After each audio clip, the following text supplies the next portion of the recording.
everyone, welcome back to another podcast on the way home from Burnley. It is currently 10 to 9 and we still got 2 hours and 25 minutes left, but it was a 2-2 draw.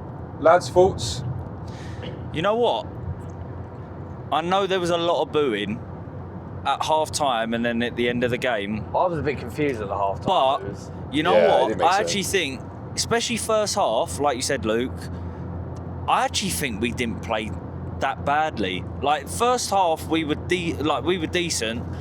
Second half, until we went 2-1 down, we weren't great. And then we got to 2-1 down, and we did go for it. And to be fair, we got the goal back. And really, I actually think if we went 5 minutes on, i.e. 5 more minutes, I reckon we could have scored another goal, you know. I'll be real with you boys. Yeah. I thought the first half were quite good. Yeah. I thought we were pretty good. But I just think, the second half was weird, man. The second half was really weird, man. And like, I think like you've said it a few times tonight, like, I just don't get why we don't shoot. Yeah. Like, it's just that's constantly, our main problem. like, you know, like when you watch like videos of our players, like Xavi Simons, for example, yeah. The geezer can shoot outside the box. The guy doesn't take a fucking shot outside the box. Yep. Why does he do it for the national team or at Leipzig, but for us, he can't? Like, just no one shoots. I actually said it at half time and even at full time. Like, I thought we were the better side today. I also thought that like there are quite a few positives I thought to take away from that. Yep. Like you've just mentioned, Jess, and I said it throughout the whole game. I don't understand why not a single one of them, even when they're in the box, want to shoot. They want to walk around and try and make that extra pass, to another person, and it's just like, why? Like, just sometimes hit it. Like Bissouma, he tried it. Like when he came on against West Ham, hit one, nearly actually went in. Yeah. And then got a corner from it. So you can generate other chances from exactly that. having a long shot. What I really don't understand is we are so obsessed, and I know we were walking out with one of our good friends, Jane, after the game, and I know you were talking to her, Luke, about it, and then I was as well. But it seems as though we want to score the perfect goal. And what I mean by that is every player on our team touches the ball. Yeah. We get it into a wide position where they're near on at the edge of the 6-yard area, and they cut it back to a player who's literally 2 yards out for a tap-in. And what I really don't get is our players, I don't think, are good enough to do that. Now, if we had really, really technical players that could do that, then I honestly think we could, like, try it, cool. But when you've got players that aren't massively technical, I don't think, personally, it's not going to work. So, shoot. Like, literally, just shoot the ball, because the amount of times that we had a shot, more in the first half than the second half, where the keeper saved and it went out for a corner, or we had another shot from it or had another chance from it. Like, we created opportunities. Like you say, Luke, you shoot, it may not go in, but you may get a corner. You may get another, like the keeper parries it. And you get a rebound. And it's like, why? I don't understand why our players are nervous to shoot. Yeah. Are they nervous to shoot because they think the manager's going to say something? I don't think so, personally. Are they nervous because they think they've been told not to shoot? Probably.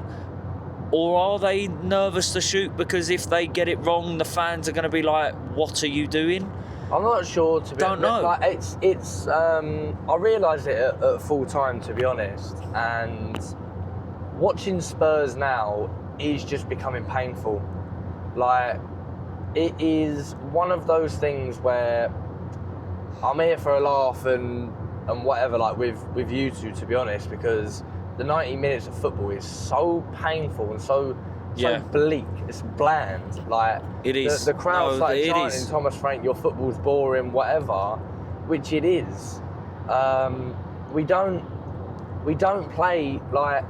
I said it as a joke on like when we first started to drive home. We're trying to play. We want to play champagne football. Yeah. And yet we're playing Prosecco football, mate. Yeah, like, no, it's not even that. It's slur, it's like, mate. It's slur football. Like, non-alcoholic. That's what it is. Yeah, it's like it's not. We don't have. I personally don't think we have the players to play champagne football. Yeah.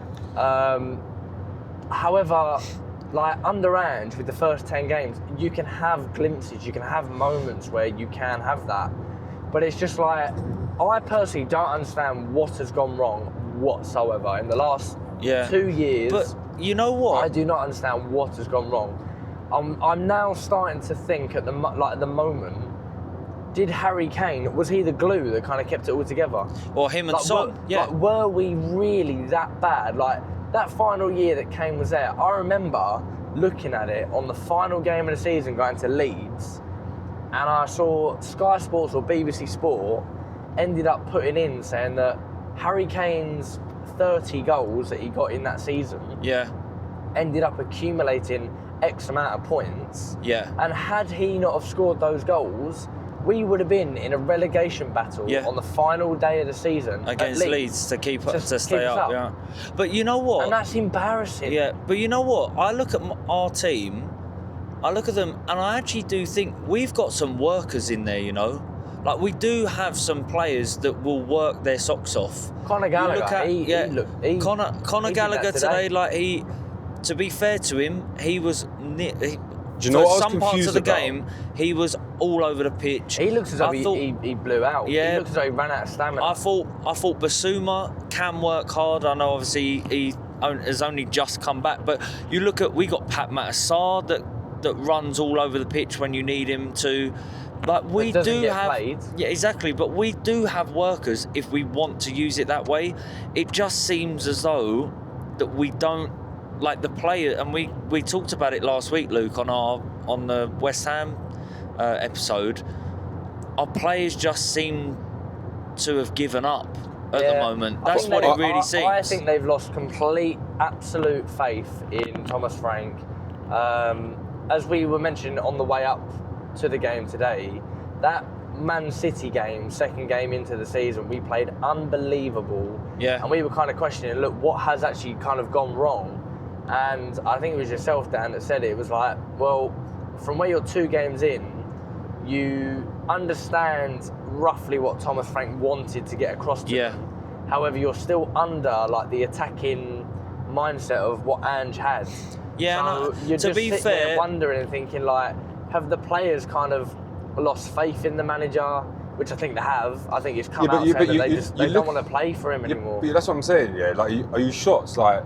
Today we've got Tell on the bench, and we're starting Jed Spence left wing. Yeah, it's a valid question to have. Like if I'm a player in that dressing room, I'm sitting there going, so I'm an attacker as well as Tell. Like was good at Bournemouth. Yeah, we lost, but he was good. Yep. The game after at Villa, he was good. Poor when he come on today, though. Yeah, he was, but like again, like would you not be not for confidence if you were him though? Like you're sitting there, you come on 2 games, and then you got dragged out of Champions League when you've actually started getting a run of games where you're playing well. Yeah. And then he was decent at West Ham last week. And then today, you start Jed Spence at left wing. Yeah. Because he had a half decent game. Yeah, but he's not a left winger. Like, but that's what I'm saying. And we've got a full-on person that was he can play on the left and play striker. And it's like I just don't. Yeah. And if I'm a player in that dressing room, I'm going, what is going on here? Like, what are we actually doing? Exactly. And also, like the other thing I want to say is like, I don't like. Is there been a period where we've had the same starting 11 for like 6 games in a row? No. Because I don't actually. That's not been the case for a long time, Jess. Yeah, I know. You think about Ange's football, like he had to obviously. We had so many injuries last year. Yeah, but we've got so many. Yeah, we do. We have managed to. But that's what I'm saying. Though, when people say that, we have 7 out of. I'm pretty sure when I last checked, 7 out of 9 classed as midfielders are injured. So who gets in it then? And Simmons is actually classed as a left winger. Okay, so I'm asking you, who gets in that's injured then? What? Can every single currently? one of them, mate. What are you on about? Because he eats shit. So No, our who midfielders, are the people that are injured, yeah? They're not- James so- Maddison so would our- get in Yeah, that cool, that's side. what I'm saying, yeah, I agree. Kulusevski would get in that side. Yeah, he would. Kulusevski would get If in you're that taking, side if at you're the taking, moment. if you're taking individuals, Kulusevski gets in that side either as a 10 or on the right wing. See, I just think don't shush. Well, hang on. So you're- Kudus would start as well. Yeah, Kudus. no, yeah. Kudus, that's what I'm saying. So That's three. He's That's injured. three no, big but players. my opinion, I just think if I look at it, like, out of the players we have injured, only 2 of them go back into the lineup. No, 3 for me. Okay, cool. Three So for me. when you got Maddison back, Yeah. and you've got Kudus back, where does Kudus play? Kulu, Yeah, where's you he can play? You can try him on the left wing because no one No else has way. massively worked. No way. you can, Mate, or you can I play would, him, I or would you actually could. play Bergvall. I'd put Conor Gallagher, Bergvall, and then Maddison, and then just put Simmons out on the left and be like, look, sorry, mate. That's But what Simmons you're have playing. been that's what I'm saying. terrible. But Simmons has been he absolutely has. woeful. But he has. However, we have no other alternative, really. We've been as catfished. left wing. Like I got catfished for Paulinho, we've been catfished for Xavi Simmons. I think the whole fan base has just been sold an absolute dream this year from Thomas Frank coming in. the cash injection. The so-called cash injection that we are yet to see, and you know, we, in my opinion, deserved to win the Super Cup. And you see a performance of, you know, the Super Cup, Man City away, Burnley at home. Burnley at home, whatever, and you're like, oh my God, like we could actually go and do something here, especially off the back of a Europa League win as well. Like people are thinking, oh, hang on, Carabao Cup, maybe, FA Cup, maybe, 2 cup competitions that Spurs fans, as a whole fan base, you know, like, try and say, look, why don't we go all out for it? It's a trophy at the end of the day. Yeah, no, So, I get that, but it's bizarre, man. But then also, you look at the teams that we went out to. I don't want to say that. 100%, right? Aston Villa, I've got no bad words to say against them. Yeah, Unbelievable team. and also we went out to the holders of the Carabao Cup in Newcastle. So they're tough draws. Again, should we have put up more of a fight in both those games? Yes, but at the same time, when the luck of the draw is against you, like it is for us and Thomas Frank at the moment, then yeah, it's rough. Going back to it, Jess, though, you look at our injured players. I don't want to give excuses because I still think the players that we had today should be beating West Ham, should be beating Bournemouth, should be beating Burnley. We should be, but because of lack of confidence, like you say, in that he's dropping players that are playing decently well and has been, and we're talking specifically about Tell here, he's been one of our best players in the last 4 or so weeks, and yet Dom Solanke comes back. Cool. Which we've missed. I know, but at the same, and I know he scored during the week, but like for Tell to get dropped, obviously he was the only player that could have got dropped because he was the guy that came in as a first reserve, but like that must be so disheartening for him, and then for him to drop him today, Jess, as well. Tell must be looking at that Paris FC proposal and be like, yeah, absolutely, get me there. But then when you've got mixed messages of Thomas Frank going, no, I need you, but he's playing Jed Spence. And again, as I said about 5 minutes ago, this is no disrespect to Jed Spence, right? He's just not a winger. But Jed Spence is not. Yeah, I mean, unless he's going to do a Gareth Bale, which at this stage, looking at him and his attacking output, doesn't look like it's going to happen. Let me just stop. Hold on. I'm not gonna lie. Gareth Bale. Yeah, I'm not gonna lie. In order to somewhat go somewhere, a name has to be catchy for a start. Jed Yeah. Spence is not that. Yeah, but I'm not. I look at I'm Jed not even Spence talking and be about like, that. you are nowhere near. Like, No, but I I'm not can't talking ever- about that. Mate, the guy hasn't even got a left foot. But I'm Do not you know what I talking mean? about I don't that. even think he can ever play left wing. You didn't let me finish. That's what go on, I'm trying carry to on. say. What I'm trying to say is, unless he was going to do a Gareth Bale, which, from what you can see currently, his attacking output is not good enough for him to become another Gareth Bale. Then why are you playing him at left wing? Why are you playing him on the left-hand side? The only thing that I did see today is, and we talked about it just before we got into the ground, is maybe we're going to play back three. It looked as though when we were defending, it looked as though we reverted back more to a back three or a back five with Porro and Jed Spence obviously at the wing backs, and then when Udogie came on as well. But as I said, Jess, you can't have a player who's gaining confidence to then knock him down twice in 1 week. Yeah. He's just going to look at it and go, you know what, you keep saying I'm really important, but then I'm not in your Champions League squad, and you're not starting me against Burnley away when I've been playing well. So And not just him. It's like he's like that, but the rest of the squad will see it as well. Do you know what I mean? The rest of the squad will sit there and be like, "This makes no fucking sense. Like what you're doing." yeah, exactly. And it's just, and then also like the other thing looks like is a thing today. It looks like Romero picked up a hamstring injury. He did So near the end, literally in the last minute of the so game. he'll be out for a while. I'm guessing. 3 goals in 3 games. Is that right? Yeah, he'll be out for a while, Yeah. and like you just look at us and you just, and I think Luke said it earlier. Like we actually just so poor attacking. Like that's what was something that was actually really nice today. Yeah. But then we're poor defensively. Seeing that Odegaard just take his man on. Yeah. Yeah. Like, do you know how And long it's been? actually get success out of it as well, to be fair. Just not even doing anything fancy, just going round to the byline and crossing it in. Like, the thing is, I all feel you've got like to do. Like, we've been screaming for that for like, I swear, 2 seasons. Yeah. Like, just literally go to the byline. But he actually looks like he can, like, he's comfortable with both feet. Whereas, like, Kudus, for example, he's only really, in my opinion, got a left foot. Yeah, 100%. Yes, correct. He can put a ball in with his right foot, but they're not like killer balls. They're like floaters, sort of thing. They're not, like you can't whip a ball in with his right foot. Whereas Odegaard looks comfortable with both feet. The thing with Odegaard, right, is that he has got so much raw pace, but so far, like, up until these last couple of games, we just have not seen it. And I think, again, he's a big confidence player.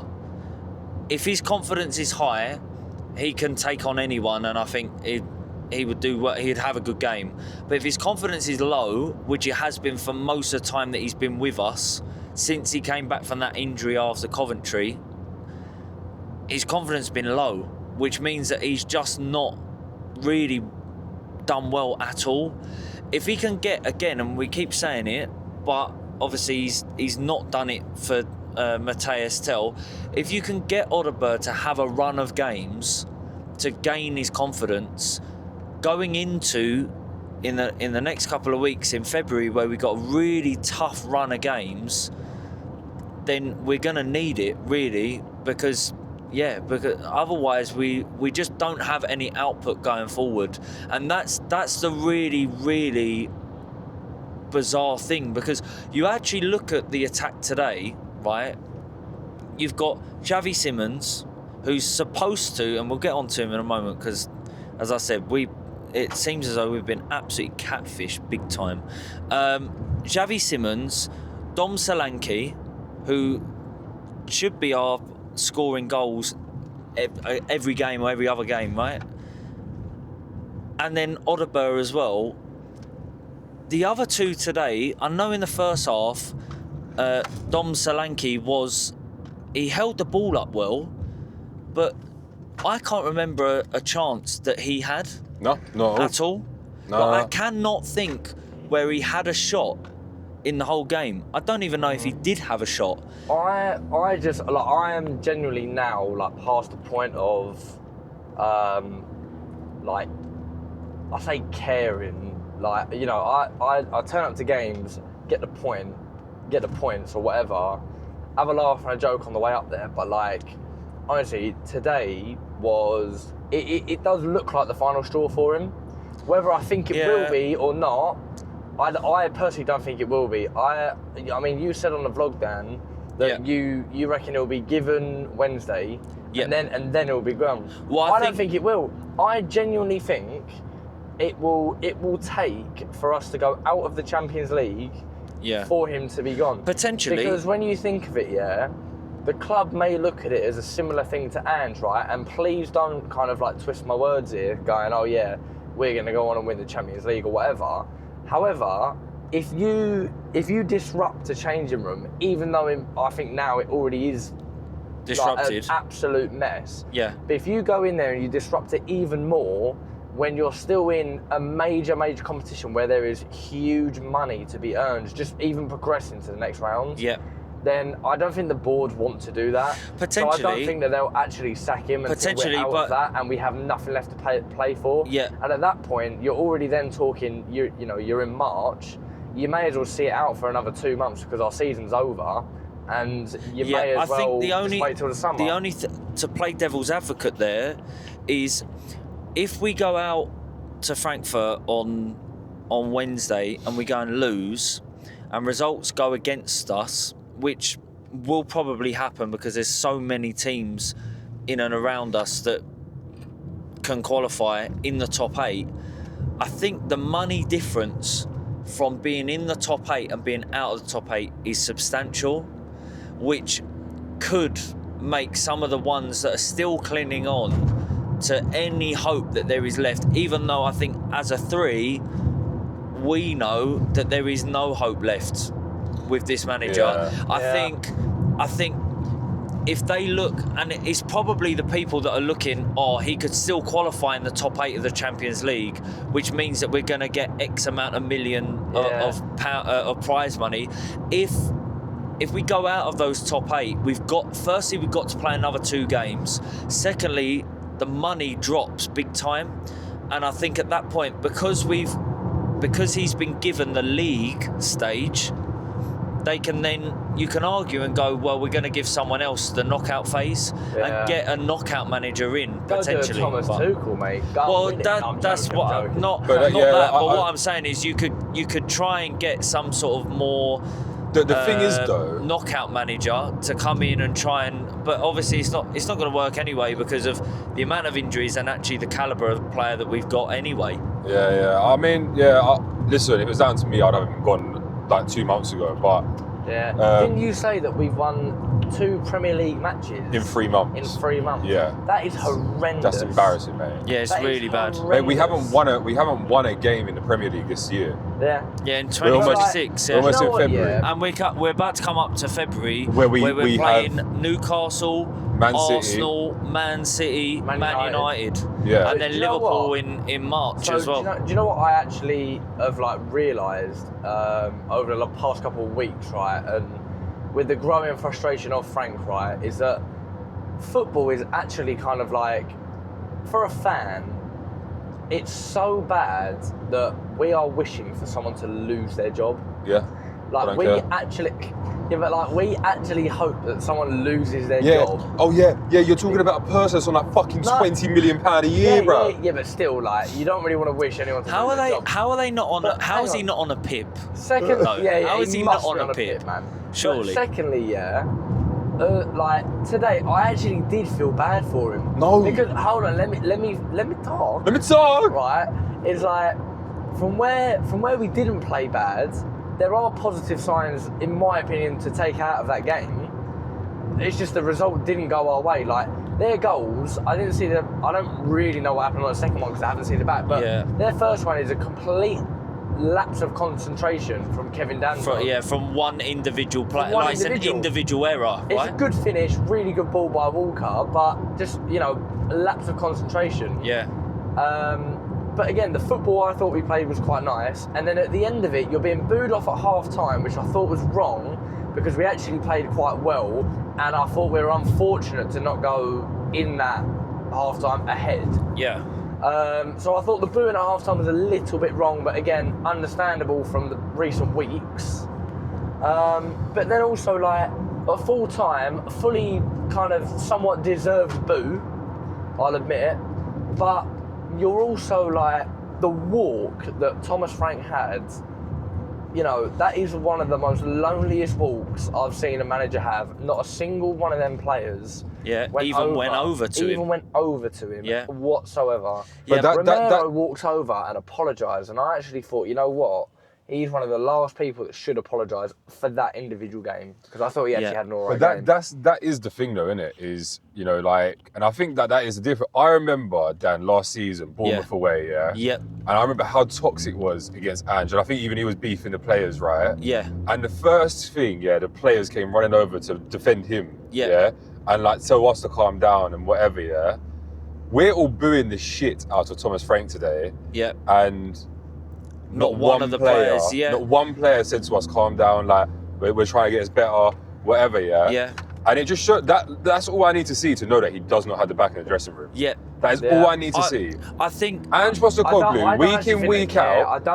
Week in, week out under Ange, he was getting like crucified at games, and yet, to be fair to Ange, he was always coming right up to us and taking it, Sometimes he's giving it back, cool, whatever, but the players always backed him, These lot do not give a shit about Thomas Frank. At all. I think the only thing I will say, and back you up, Luke, on this, is that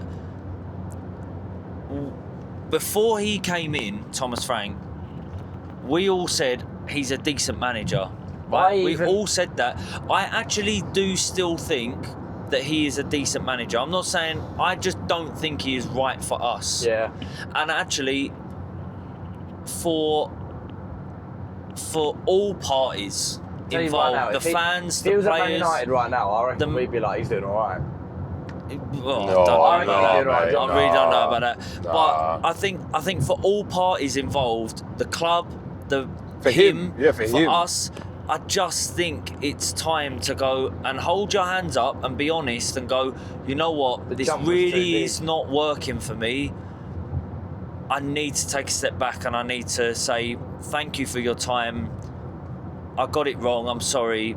See you later. Basically, because I do think this is not unlike Ange Postecoglou, because I said multiple times that Ange Postecoglou, he will not succeed at any other Premier League club. I said that, and he went to Forest.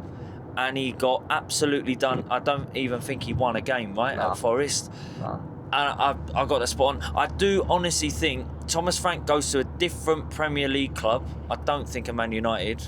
But I do think he could go to another Premier League club and do well. I just don't think for Tottenham he is the right man. And as you say, Jess, and you've said quite a few times before, there just doesn't seem to be any sort of project at all. And it backs up in the transfer market where we are, you said 24 days in or 23 days in, and we've bought a left back who's 19 that looks as though again he's going to be some sort of project. A lonely player for like 3 years. He's going to be another. He's going to be another Veliz that could go one way but probably going to go the other way. And also Conor Gallagher, because we needed to bolster our homegrown players because we sold Brennan Johnson. So, there just doesn't seem to be any sort of plan or vision. I know it's hard to get players in January. That's notorious. But if you pay the money, which apparently we've got, which they kept saying at the start of the season, then go out and pay the money. Man City have just gone and bought 2 players who they need in the January transfer window because they put the money on the table. But again, I'm gonna go. I will stand by this point until they are gone. That our recruitment is horrific. No, I do totally agree with that. Use your example that you've just said, right? Man City have paid the money, right?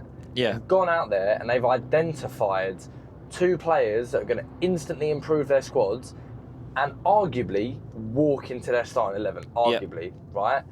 Semenyo, I actually think, has scored like 4 in 5 games.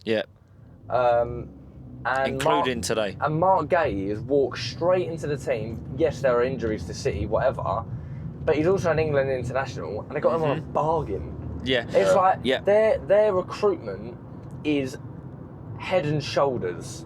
Yeah, no, Dandruff. it is. It head is. and shoulders It above. is. And our above recruitment ours. is rubbish. Ours is horrendous. No, I do right? totally agree with that. I like even in terms of scouting players, but also the fee that we pay for some.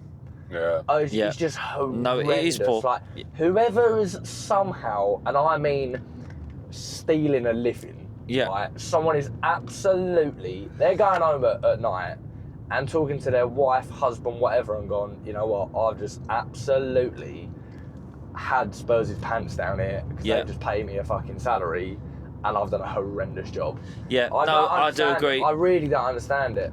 And yet it's year after year after year. We're talking back to Poch days. The recruitment has been shit. Yeah, no, it's facts. No, it is facts. Any other comments on today? I personally can't think of any. Nah. Anything else, Luke? Nah, nothing really from me. Nah. The only one that I will kind of like throw out there is like a very like quick one to discuss is obviously if he is to go. Yeah. Do you bring in a permanent straight away, or do you take time to assess it and give whoever 6 months to assess and go, look, we've identified a problem, we need to assess this and go, you're a problem. I don't think. Johan Lang, you're a real problem. Real problem. I don't He's think. the biggest problem at our club. The problem is right now, right? Is I don't think there is a manager out there I would go for other than obviously I said this to Dan. I'd go for Xavi Alonso, but Rieski's not coming to us, right? Yep. So And you said Xavi as well. the only manager that I would go for right now is Xavi, right? That's Xavi Hernandez. For a project manager. Get him in the centre midfield, mate. Yeah. but then like if we're not getting either of them two, who else is there? So I'd rather just have. Like this season's fucked. We're fucked. Yeah, like it's over. Like this season, like we are so done. Like we're not getting Europe. Like there's a question. Wait. But then I would just be like, cool. So if you're not getting Xavi Alonso, you're not getting Xavi, then just put fucking Heitinger in charge. I don't care at this point because we're fucked either way, right? And just put him in charge 6 months, and it'll probably get Poch back after the World Cup. So something that I actually want to bring up, right? And I kind of thought about this after the West Ham game because obviously. People were screaming for him to be sacked, right? And that is, I think, with the mess that our club is in right now in this current moment, I actually think Poch is the best solution for us because as a fan base, we love him to bits. So the fan base will get behind him, will give him time, no matter how bad it is. I think we will give him time. And I think Spurs need someone at the helm, whether that's CEO, whatever Johan Lang is, whatever, or as manager, to just steady the ship. I think we need someone in that the fans can get on board with, and you know, kind of just take it, like take it for what it is now, and just invest in someone. Like what you said, Jess. There isn't a vision at the moment. Whereas if there was, I think the fans would get behind it and just say, look. We're crap at the moment. Let's just buy into, you know, this manager and just see where it goes over the next season, 2 seasons, whatever. I think with Poch, just get that stability back and have the fan base, you know, chill out a little bit because it's so toxic. The away ends and even the home ends. Oh, the away end today, it was really toxic. It's so toxic. Like even Twitter. It's not. Yeah, it's Twitter. not. Like it's not actually that nice to be in because it's like today was poor. I think some people are there just to kind of like have a day out, so to say, and like switch off from their work, whatever. And yet they're just hearing like guys hurl abuse at people, which is valid, right? In some regards, In some regards, yeah. But it's like, you know. When is this going to end? Yeah, but the away end today. Obviously, I know fans can vent their frustration and they've paid their money. I do think today, though, I mean, their second goal literally went in, and as soon as that goal went in, like the guy was running off celebrating, and there were people literally straight away, instantly in front of us singing. There was still 10 minutes left of the game. I think saying, it was 15. get out of our club, like Thomas Frank, get out of our club. There was booing. There was, but you know what?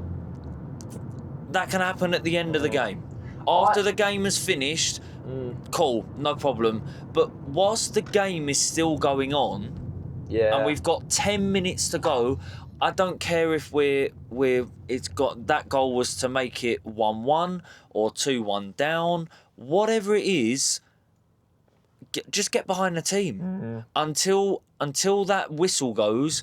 Then you can say what you need to say to individual players or manager or the whole team as a whole. But during the time where the game is still going on, and in the end we salvage a draw, and it's like get behind the team, because the team at this stage needs us more than ever. But I also think that like people like ourselves, where one of us, if not all of us, are going to every single game week in, week out, paying the money. You know, Jane goes to every single game, hasn't missed a game in over 10 years. Yeah. And these sorts of people I completely sympathise with, because they pay the money year in, year out, week on week. They turn up, no matter the result, they try and get behind the team, and it just seems like the team are just not playing for the badge. Yeah. I turned to you, Dan, like, and mentioned it at full time, and was like, that young kid who was a Chelsea fan, when they played Arsenal, held up the sign saying, I don't want your shirt, I want you to fight for ours. Yeah. Like, where's that in our away end? Because that is one of the most true statements I've ever heard for any club going through a situation like this. Yeah. Like, we don't want you to, you know, we're not expecting you to win every game. Show a bit of fight, show a bit of exactly passion, that. like, and they didn't. They don't look like they actually want to win a football game. Yeah. No, I totally agree. We'll wrap it there. We have still got about an hour and 40 minutes to go. Jesus Fucking Christ. But yeah, I mean, put any thoughts or any questions you got in the comment section below. If you haven't already, please make sure you do hit the subscribe button. Jesse has actually just farted and it stinks. So bad, man. Yeah, that is really, really bad. So I'm going to wrap this up quick. If you are on YouTube and you haven't already, please make sure you hit the subscribe button. We are trying to hit 200 subscribers before the end of the season. If you're on any audio platforms, please make sure you give us a follow and a 5-star rating as well. That will be appreciated. All our links will be in the description below.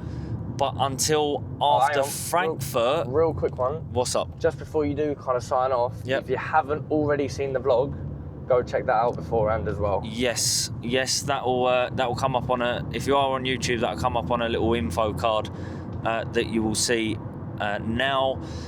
But until after Frankfurt, where Jesse is going with a couple of his brothers, including Kurt, later.